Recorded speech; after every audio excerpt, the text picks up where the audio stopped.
Okay, today we're gonna check the bees, see if there's any sign of life. It's kind of nice out today.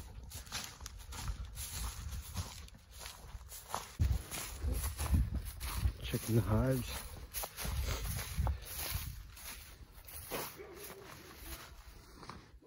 Insulated top cover.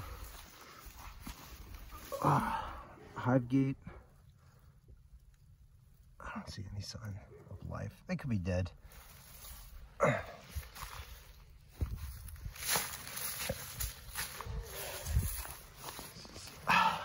Nuke box. There's some dead bees.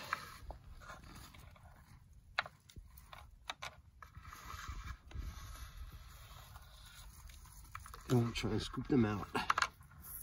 This way they don't block the entrance. So when it is warm enough for them to come out, they can get out no problem.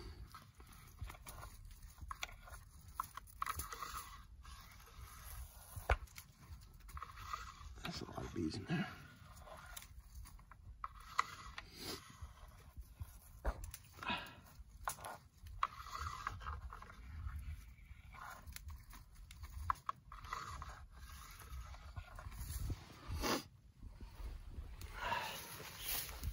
We got this guy.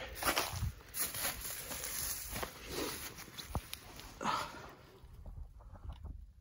hit the hive gate, so I don't think there's gonna be any dead bees in there. Oh.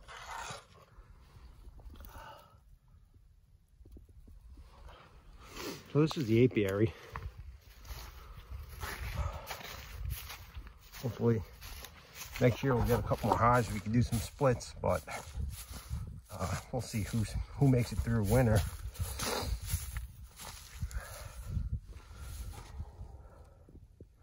Building houses right next to us, that's great.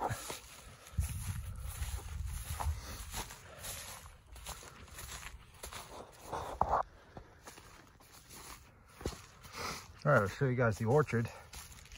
This is where we first started, pretty much. This is all kind of overgrown hayfield, a lot of bushes and stuff like that. We bush hogged down, and that's when we were going to decide to get into the fruit tree business, growing apples, pears, a lot of English cider apples. Now the gate.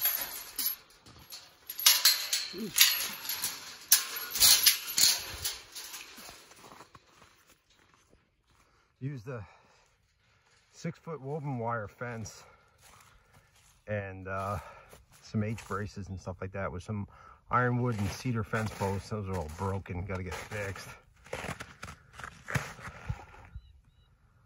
But we got about 400 trees in here, all different varieties. These are our pears in this section, and over here we have all apple trees. They're dormant now, which is it's a good time to prune them. So I'm going to show you, quick little ways just to prune them. Pretty basic.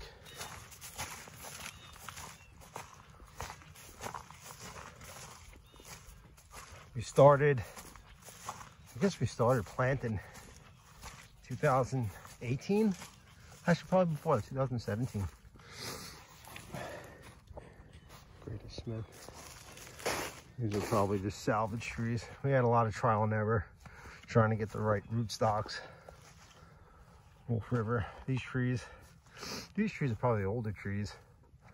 Probably about 4 or 5 years old. Just starting to get mature. I didn't start.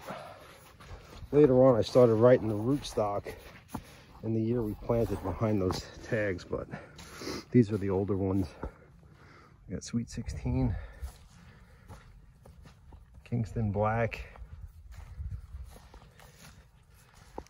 Freedom, badass name, Redfield, makes a red apple with a red flesh, very pretty. Suntan, almost tastes like a tropical fruit rather than an apple. I dared.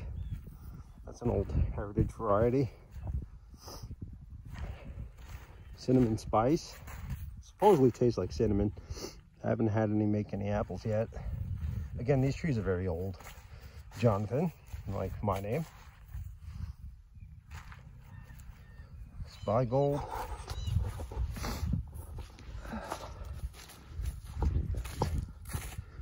Campfield, English cider apple.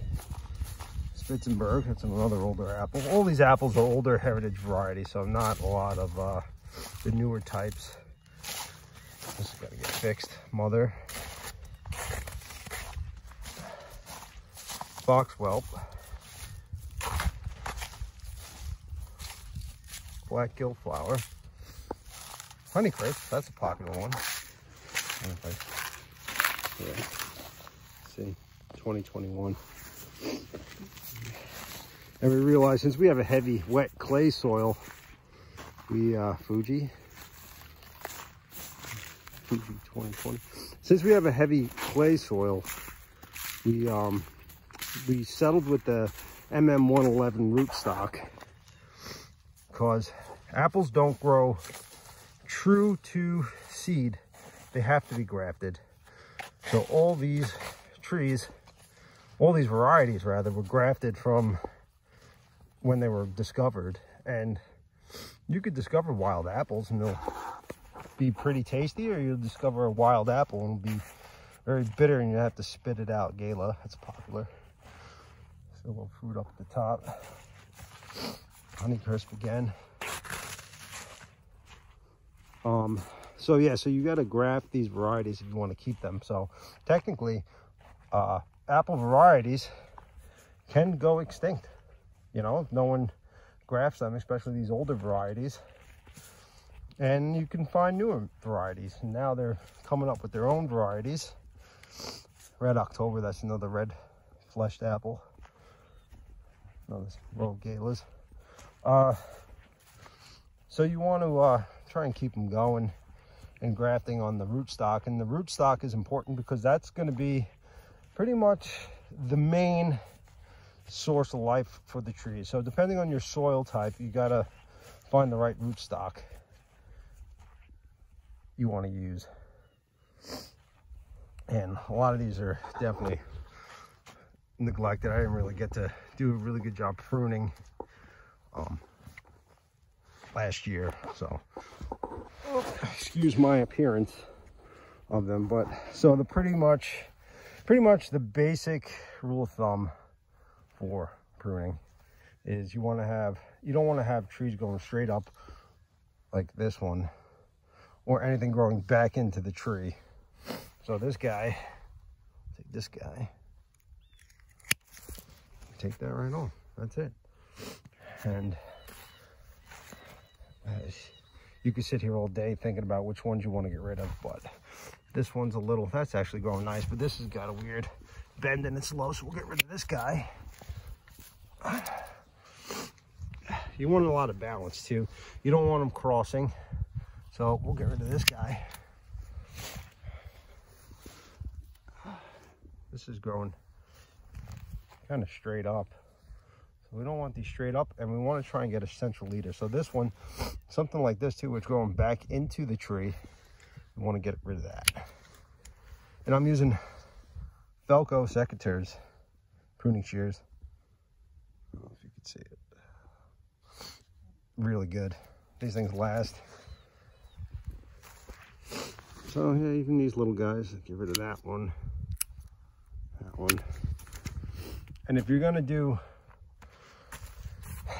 if you want to cut, say you want to top this guy off, you find a bud. Let's see. Let's say you get these.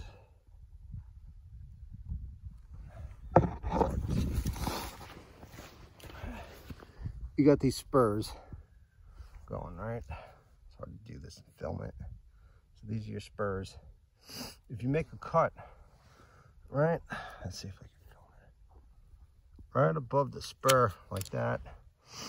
This little guy is gonna grow out now. So you're gonna have a little branch growing straight out like that. See, these guys are touching right here. Get rid of that.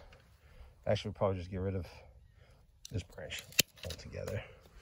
And we don't want them going straight up like that. So what we're gonna do, cut that guy like that. These two guys. And you don't want to take off more than 1/3 of the tree.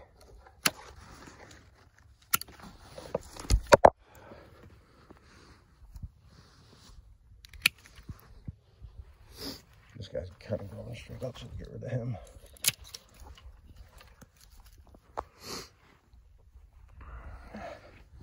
This is growing right in the middle of the tree. We'll get rid of that.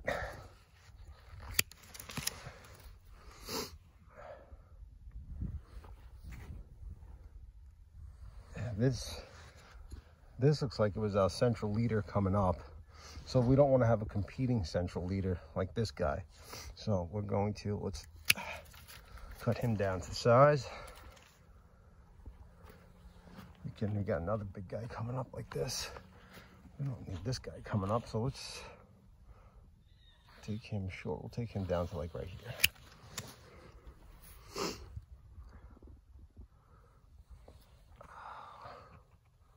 You can actually, see, now I don't even know.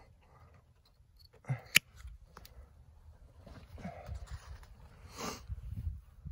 rid of these guys. And we'll snip it up the top because we don't want them getting too big. So, again, this guy, we don't need this guy in here.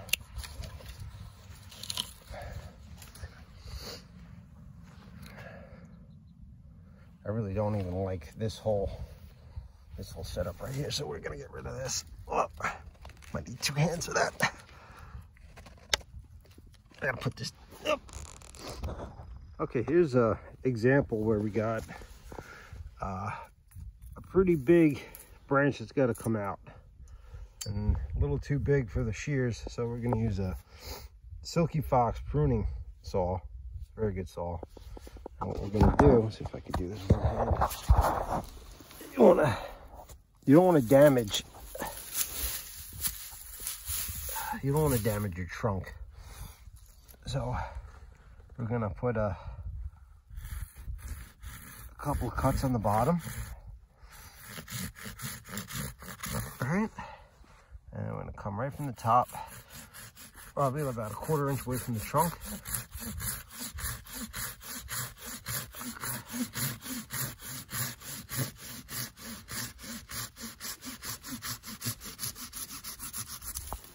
And voila. Not that much damage to the bark. And now we got this big piece out. Oh, much better. A little bit of breathing room. Go in there with the secateurs now. Do a little trimming, and this tree's good to go. But yeah, that's what we just took out of it.